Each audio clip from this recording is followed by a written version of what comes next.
So first and foremost, I want to thank everyone for joining me tonight. As we've already been sort of chatting about, there's any number of things you could be doing this evening, and I really appreciate you spending some time with me to talk about the USBRS.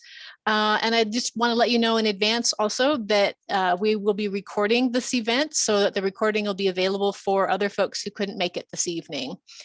I want to start the evening with a question. How many members do we have online tonight? And if you want to just pop in the chat book, or excuse me, the chat box, how long you've been a member. I'm just curious what our audience is made of tonight. Member of Adventure Cycling.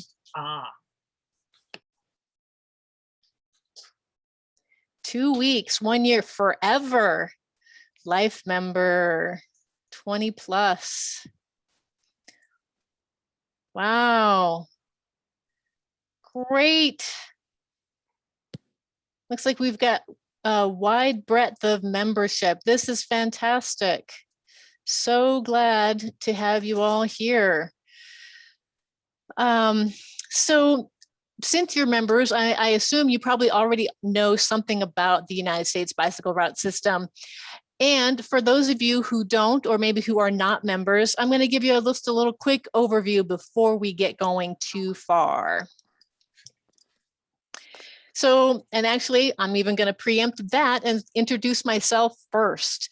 I've been actually with Adventure Cycling for about 20 years at this point. I started in college, and I, for a long time, worked as a cartographer on the Adventure Cycling Route Network. And then I wanted to return home to Oregon to be near family. And this was all just before the pandemic happened. And fortunately for me, I was invited to re-enter the adventure cycling world in October of 2020 to begin working or to help maintain the momentum of the US bicycle route system. Laura Crawford, who previously did this position as USBRS coordinator, left to pursue some other opportunities. And so they wanted to help keep the program going, and I had a base of knowledge, and so they invited me to join the team. I also want to recognize that tonight I have Tammy Schur on the line with me. We are touring buddies and best friends, and this is a photo of us on USBR 45 in Minnesota on the Paul Bunyan Trail in Bemidji. Tammy is one of our adventure cycling tour leaders and event directors, and she'll be helping me by watching the chat box tonight. So if you have any questions at any point, please feel free to just type it in the chat box, and she will wave at me and let me know we've got a question. Just kind of helps me to focus. So just a brief overview. What is the US Bicycle Route System, or as we typically call it, the USBRS? It's an interstate bicycle route network facilitating bicycle travel across the country. And it connects urban, suburban, and rural communities via signed roads, trails, and other facilities appropriate for bicycle travel. And it's developed through partnerships between transportation agencies, bicycle and trail organizations, and a multitude of volunteers. Final routes are determined by state DOTs, and designation may be applied for twice a year, in the spring and in the fall. So to talk about those designations, in 2020, in the fall, we had 5 new designations. USBR 1 in Washington, DC, USBR 30 in North Dakota, and big welcome to North Dakota. This was our first designation, followed by USBR 11 in New York, also a new state to join the USBRS family. USBR 11 in West Virginia, so continuing the same route south, and USBR 201 in Maryland. This brought our total to 31 states participating in the USBRS, plus Washington, DC. In addition, it added 290 miles, bringing the USBRS number to 14,841 miles. Pretty exciting for us to have reached that landmark number. And then here is a visual representation of the USBRS. This is current as of that last fall designation. The dark lines are actual designated routes, and the dotted lines are suggested corridors for future development. The yellow circles are where those fall designation locations occurred. Coming up, just earlier in April, state DOTs applied for the latest round or the latest cycle of designations. And we are very excited about the crop of designations or applications that were placed, and we are anticipating significant growth with this round of designations and applications. However, I don't want to jinx the applications, so I'm not going to give you too much detail about exactly what is what, but I can tell you the Midwest and the West are well represented. Think apples, soybeans. Hey, Jen, Yes, the Ashta Spring meeting's going on right now. it is, but Yeah. we, oh, go ahead. Have we heard from the USRN committee yet? No, we have not. We anticipate we are not going to hear from them until early June. By going to the virtual format, it seems to have made the voting process that they go through on vetting those applications take just a little bit longer. So we're anticipating in June, we'll have an announcement about the applications that were accepted. Understood, thanks. Yeah. So there were multiple segments that were applied for. Several states are participating, and we really think there's going to be, I mean, there's high odds that there'll be a huge increase in mileage. And I say, keep an eye, oops, that jumped me too far ahead. So keep an eye on your inbox. And like I said, was just talking with Richard, we expect to see an announcement or a press release sometime in June. That's what we're planning on for the time being. And to keep up on that of USBRS news, we have a quarterly newsletter called the USBRS e-news. And there's a link on your screen. And then Tammy's also going to pop it into the chat box if you want to copy and paste on that and get signed up if you aren't already on that newsletter list. I try to include interesting articles on developments on the USBRS all around the country, as well as offer opportunities for volunteer gigs that may show up around the system, because it does take some volunteer time and energy as well to make these designations a reality. And one final slide that I have for you is, you might be asking yourself how you can support the USBRS. All of this work happens because of member support of the USBRS and other programs for the organization. As a nonprofit, we rely primarily on donations in order to continue our work in all these areas. And I would invite you to consider supporting us through a donation. Our May fundraiser right now is the USBRS, and there are some match programs going on. You can contribute at that website on your screen. And again, Tammy has already helpfully put that link into the chat box. So feel free to pop on over to that page after we get done talking tonight and drop a coin or two for us.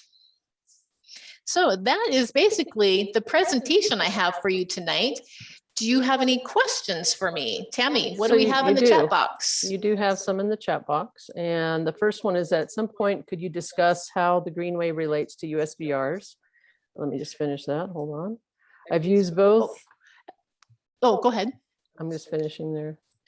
I've used both to bike the East Coast to Florida. Okay. You might need to mute yourself. Hearing an echo. So the East Coast Greenway actually, so let me go back to that corridor map that I showed you earlier here. The East Coast Greenway actually is, so the corridors, I guess I forgot to explain this. The dark lines are designated routes. The dots are corridors, which are suggested pathways for future development. And the East Coast Greenway is actually one of the corridors along that East Coast. It's mostly USBRS 1, and I think potentially 5 as well. is my recollection is the East Coast Greenway mostly stays along the coastline. And then what's mostly different about it is that the East Coast Greenway has a really laser focus on using as many off-road facilities as possible and supporting the building of those facilities, whereas the USBRS is actually not as infrastructure focused. We depend on the DOTs to determine what the best route in their state would be within a corridor, and that may or may not include separated facilities. If you've ridden the Adventure Cycling Route Network, you know that oftentimes those routes are made up of rural roads that have very light traffic, but they are roads and not separate bike pathways. So I would say those are the biggest differences between the two routes. Question here, are these routes federally recognized? Yes, actually through the AASHTO, the American Association, and Richard, I'm going to trip on this, American Association of State and Highway Transportation Officials. Close enough. We just call them AASHTO because it's a lot easier, but they actually have been a guiding body throughout this process of the USBRS. And actually we are fortunate tonight to have Richard Moore, who's one of the founding members of restarting the USBRS. This program actually started originally in the early 80s, and then it went silent, and then it came back. And Adventure Cycling, when it was restarted, was invited to provide some staff support and help with the facilitation of the designation process. Yeah, that's a good description. AASHTO manages the interstate highway system for Federal Highway Administration, and they also manage the US highway system, and they've done that for nearly a century. So they did establish the US bike route system in the 80s, and then Adventure Cycling has worked as partners to greatly expand it. So it's a great partnership. Yes, thank you. And we actually just signed a memorandum of understanding with AASHTO to more formalize our relationship and, in support of one another and the mission of the USBRS. Are there a minimum criteria for USBRs? Level of traffic, adequacy of bike lanes, grade, vehicular speed limits, those types of things? Well, that's part of the role that Adventure Cycling plays to a certain degree. In the end, it is up to the State Department of Transportation to determine what they believe is the most suitable bike route in their state within that corridor. And by the way, corridors can be added and modified based upon what a DOT may determine is best in their state. However, the one criteria about changing a corridor is if it comes up against a state boundary, then there has to be agreement with that adjoining state that they would continue that USBRS route in future. So they would connect with it. In the meeting, this meeting is being recorded. So the criteria are basically set by the DOT. Adventure Cycling doesn't have any direct control, although we can help facilitate the process of the choice of a route.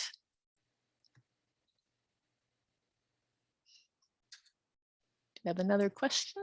Yeah, just letting something.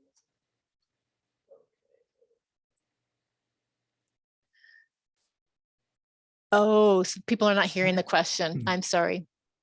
All right, I have a question if you don't have any more written ones right now. Hang on, I someone. saw someone ask earlier, they mentioned they ran into Bike Route 5 in New York. I believe that's actually a state route designation. And I know here in Pennsylvania, we have quite a few state bicycle routes. I happen to live near J and S.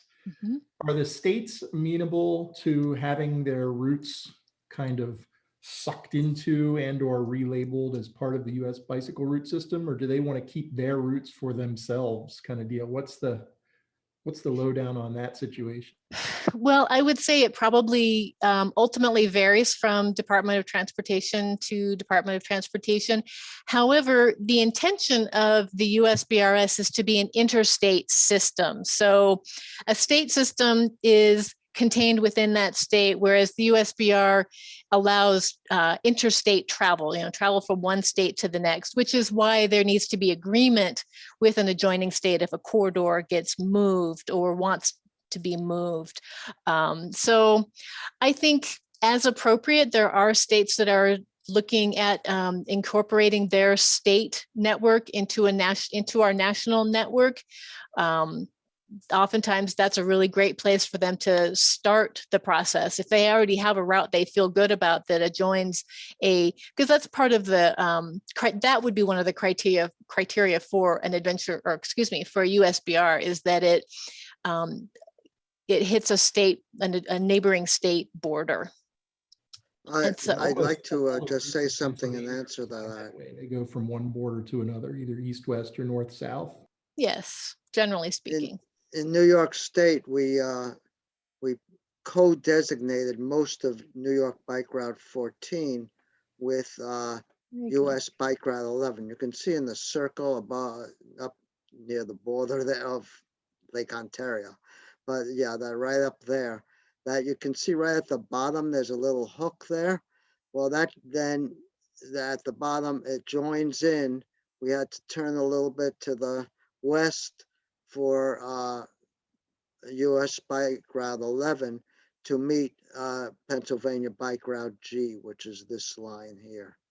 You just have to work with the Departments of Transportation. That's all. Yep. Takes time, lots of time. It does.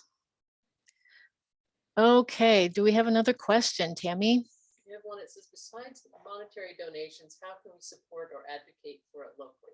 I'm located in the Sacramento, California area. Okay, someone wants to know about, besides donating money, how can they support or advocate for a USBR locally? And they are specifically located in Sacramento, California. California, it's been very exciting that they have had their first designation with USBR 50 last spring, I believe, spring of 2020, when that happened.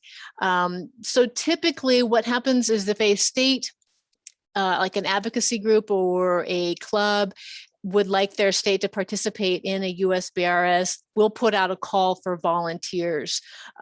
If this is something you think you would be interested in, please, and actually, Tammy, if you could put this in the chat box, you can just email me directly at jhamelman@adventurecycling.org, and we can talk about what volunteering for the USBRS looks like. It's sometimes as Harvey says, a long process, and it takes somebody with a desire for being in it for the long haul. It can easily take a year to multiple years to shepherd a route through the whole process. Because it requires getting permission from the jurisdictions that a route would be on. Whoever owns the road has to give approval of it. So it's a long process. I'm Tom. I had a question. It's appropriate. Sure. USB is part of adventure cycling. It's an initiative or a program that we facilitate and support. We do not own the USBRS. Okay. It's different than the Adventure Cycling Route Network. Okay, However, that was my question, because yeah. Route 1, the Adventure Atlantic Coast route, looked different. Yes, there is some Yes, there is some overlap between adventure cycling routes and the US bicycle route system, in that many states, if they have an adventure cycling route that passes through their state and they would like to be part of the US bicycle route system, they will oftentimes start looking at that corridor for their first designation, because there is already a route to begin with. Okay, thank you very much. You're welcome. Yeah, yeah, I know we covered it. Yeah, this is exactly analogous to the US highway system. in that AASHTO manages the national system, but the states and local agencies actually own the roadways. And that adventure cycling are the subject matter experts who are helping AASHTO manage the system, but AASHTO owns the system. Yes, correct. Thank you. Jen, I've got a question, if you can take one. Sure, Rich. So are you looking that the USBRS will be just strictly roadways, or are you looking to co-integrate existing bike trail networks into this as well? Bike trails, bike paths, bike lanes, all of those facilities are all eligible to be designated as a US bicycle route. In fact, like the picture that I showed earlier of Tammy and I, we were on USBR 45 there, and that's the Paul Bunyan Trail is part of that USBR in Minnesota. And there are several of them across the country actually that have bits and pieces of regional bike trails as part of a USBR. Okay, thank you. You're And welcome. thank you very much for the presentation. I have to go now, Okay, well, thanks for but I'll showing be in up. touch. Okay, sounds good. Okay, take care. You bet. Do we have another question? You have several. I think you've covered already. Is it possible to volunteer work with adventure cycling on USBRs? And then one of them is, how does a state request a segment? So the question was, how does a state request a segment to become a USBR? So there is, as I mentioned, and as Richard mentioned, there's AASHTO, and they have special committees. And so if a state Department of Transportation wishes to designate a USBR in their state, there's an application that they fill out, and that application essentially is comprised of a route log that tells the turn by turns of the bicycle route. It also includes a map, and it includes any letters of support from the jurisdiction and regional areas that those routes may run through. And that's twice a year that you are able to make those applications. Once it's in the spring and one is in the fall. Looks like, I think I see another question here about, does anyone know of anyone who has or is attempting to ride all the current designated USBR routes? I do not know anything about that. If somebody hears something about that, I would love to, I would love to know more. Can you provide some sense on how much adventure cycling has budgeted as an annual investment to spend on USBRS? And I unfortunately do not have a number for that. If that's something that you want me to track down though, I would be happy to see what I could dig up for you. If you want to drop me an email at jhamelman@adventurecycling.org, I'd be happy to look that up for you.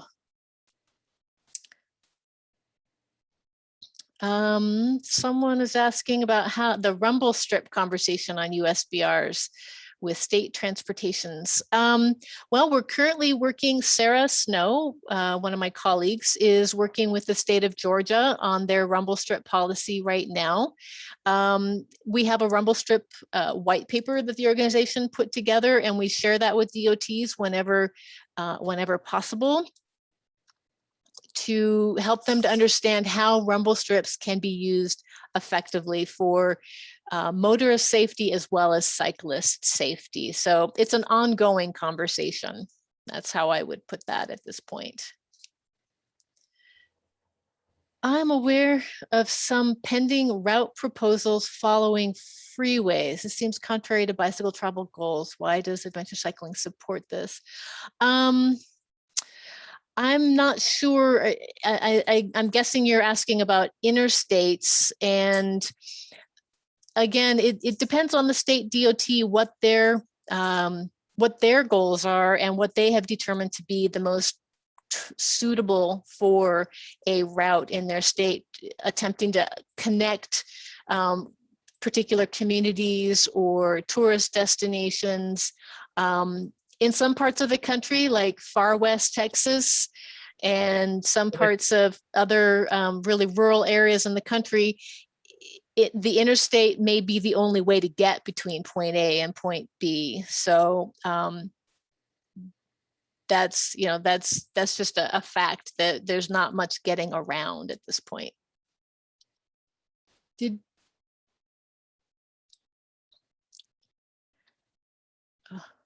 I'm not sure if we've, oh, are we back now? I think maybe we froze for a moment. You did. Okay. I'm not sure if you caught that answer. Interstates sometimes are the only, if you're talking about interstates, they are sometimes the only road between particular points in very rural areas. So occasionally that happens, and it is definitely not the optimum, but it is up to a state DOT to make that determination for a USBR route. So there's one road near me, US 22 and 322, that's actually designated for motor vehicles and bicycles for a stretch. There's a 4-lane stretch. It's safe to ride. The biggest problem is dealing with all the trash on the side of the road. That leads into my question.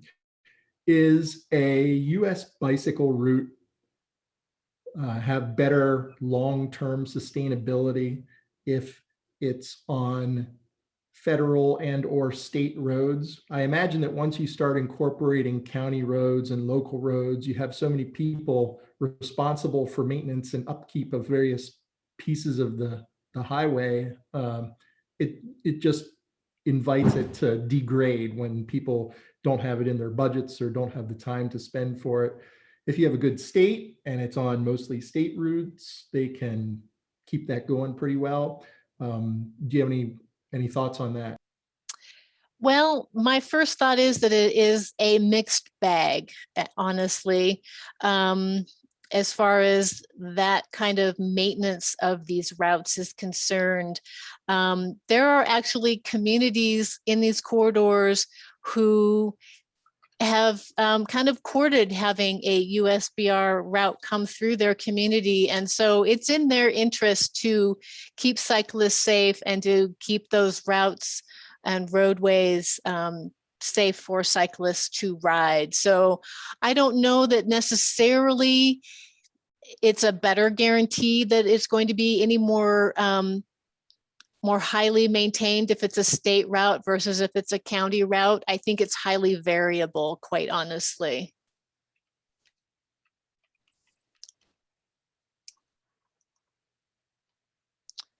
I had a couple of basic questions that weren't answered yet. Okay. Yeah, for touring on these routes, it sounds great, but we wanted to know, does being on a route imply that it'll have bike lanes or paved shoulders almost all the time? I understand there can be pinch points. And will there be signage? I'll answer the last question first because it's the most easy one to answer. Signs are not required for a USBRS route. However, they are highly encouraged. At this point, about 30% of the network is signed.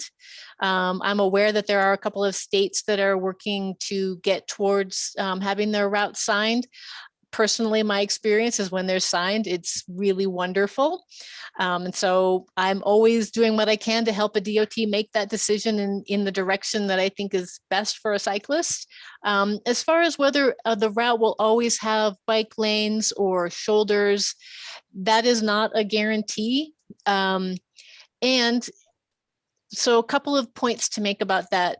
First of all, the US bicycle route system is aimed at bicycle travelers / more experienced cyclists. It's not necessarily aimed at that, what is commonly called in the bike pedestrian sort of world, that 8 to 80 audience, where your little niece and your grandmother would both feel comfortable using that stretch of roadway. The network is aimed at a more experienced cyclist. So riding on a rural road with low traffic and no shoulder is really a very appropriate choice for a USBR route. Sure, I should clarify. I guess I'm looking, rural roads and that. We have a term in Canada called a maintenance strip. which is you're on a rural road and they built an extra foot or two for you. They've improved the width of the road, and that's just great. That's not, full bicycle lane. That's the kind of thing. Yeah, on a rural road where there's hardly any traffic, that's fine too. But I guess in the criteria, in the big evaluation of it, it should have a lot of that. And like we biked a lot in the Finger Lakes and in Ohio. And the roads are perfectly comfortable for us to ride. Would they be similar in part of the routes? Yeah, I mean, I if I'm understanding your question, I think so. Again, I have to defer to the fact that the routes are determined and decided upon by the state DOTs. And while we can make suggestions and work with advocates to make suggested routes using certain kinds of roadways, in the end, it is the DOT's decision that a particular route they've chosen is the most suitable for traveling between the destinations and connecting to the rest of the network. Hey, Jen? Yes. Got a comment about signs. Yeah, you're absolutely correct that currently signs are optional. Be aware that in the draft of the next edition of the U.S. Manual on Uniform Traffic Control Devices, Federal Highway Administration proposed making route signing on numbered routes a mandatory condition. And I think people are putting together comments to the rulemaking docket on that issue because they're saying that that might be counterproductive. That's the stand that we take on it, is that that requiring signage for the U.S. bicycle route system is unnecessary, and it stands in the way of a complete system being created. So we definitely are submitting comments to that manual to that effect, because we were also alerted to that provision that was added to that. Yeah, the National Committee on Uniform Traffic Control Devices has commented that it should not be mandatory. That's great. Great to hear. Could it be prioritized though at turns to stay on your route? You should have signs there. Well, ideally it would be. However, we have the belief that is to require signage would be a barrier to the routes being designated to begin with. So we definitely highly encourage that, and we can work with the DOT to help them get creative about where they might find funding, because that's really what it's all about. Is it costs money to fabricate those signs, hang those signs, and then maintain those signs. And there's also, in some areas of the country, there's concern of sign clutter, of there being too many signs. I can tell you, I don't have a timeline really to announce on it yet, but if you use the Bicycle Route Navigator app that Adventure Cycling puts out, keep an eye on it. We're looking to roll out some integration with the US bicycle route system into that app, which might help in the navigation process for cyclists, is to have those routes on their mobile devices. So somebody has asked, are there other organizations that are also involved in planning and advocating on behalf of the USBRS, Rails to Trails, for example? We don't have direct partnerships around the USBRS, other organizations that might be supporting us in that way. Although if you know anything about the Great American Rail Trail and you take a close look at this corridor map, Corridor 40, I believe, is one that the Rails to Trails Conservancy asked for us to add to the corridor map to represent that big project. Generally, these sorts of things happen on more of a local level rather than a national level as far as support goes. Let's see. Okay. Rumble strip question. Conversation about local strips on USBRs with state transportation. How's that going? Oh, I answered that one. Thank you. Are the routes for the tentative or dashed routes fairly set in stone, or is this just a wish list? Who created these tentative routes? I'll answer that part and then get to your last question there, John. So the corridors, which is what we call those dashed lines, was a collaborative effort at the very beginning of the restart of the USBRS program. And there were a number of different folks who had some input. I wasn't part of the process at that time, but I do believe there was some consultation at that time with Rails to Trails, East Coast Greenway, as we've talked about. All of the adventure cycling routes are on there, as well as some state networks that then were sort of extrapolated out to connect to other states.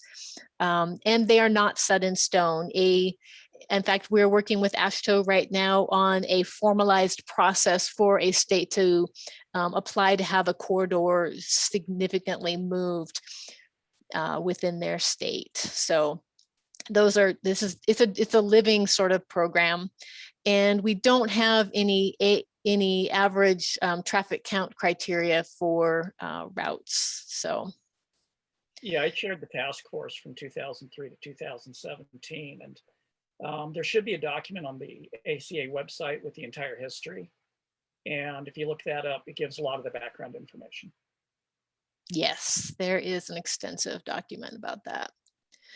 Are the USBRS routes available for free with ride with, all of them are free with ride with GPS. That's correct. Is adventure cycling involved in making this available?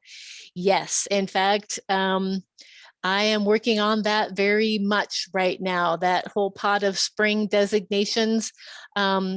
Again, I don't want to jinx it, but I have to say that the return rate on applications has been 0. We pretty much, every application that's gone in has gone through.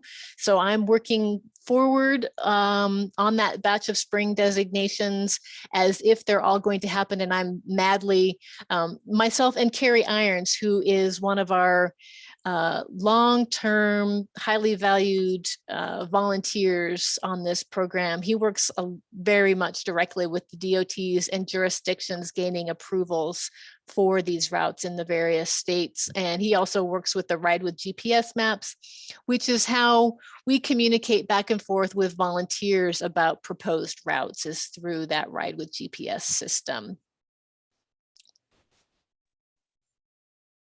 Jen, hi. This is Patty Huff in South Florida. I've been working with Carrie for the last couple of years. Yeah, I recognize your name.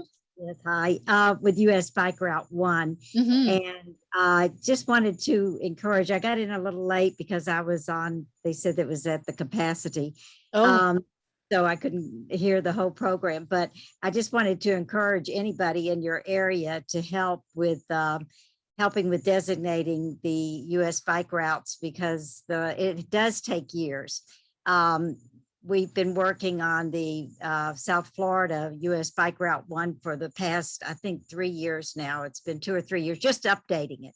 And now we're looking at a new proposed route that's, Jen, you recommended to extend US Bike Route 15 down the west coast of Florida. Yes. And so I'm talking on a regular basis to all of the BPACs in my area, and it's just, you know, it's a long process. Like I've got 2 talks next week with Collier County and then Lee County, and it just takes a while to get through because we have homeowners associations that are coming in saying they don't want it through their neighborhood, and others that say they will. So you do have to coordinate it with everybody. And but it's worth it. It's so nice to have a route designated. And my husband and I are getting ready to do the southern tier, which will be the adventure cycling southern tier this summer.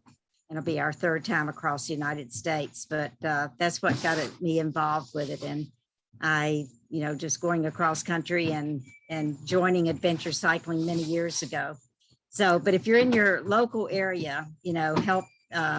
It'd be a great help if you can help adventure cycling.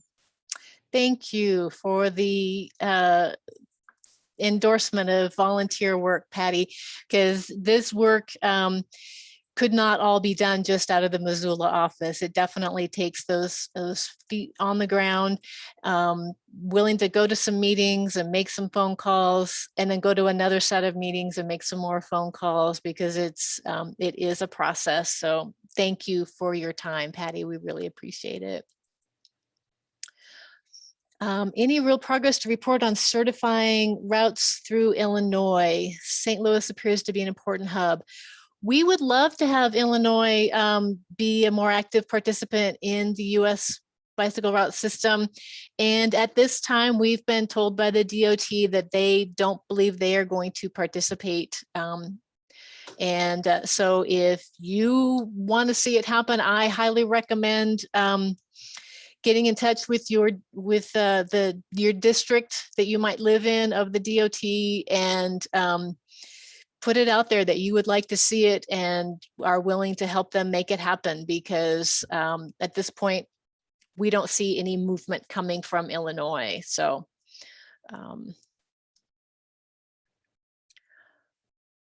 let's see.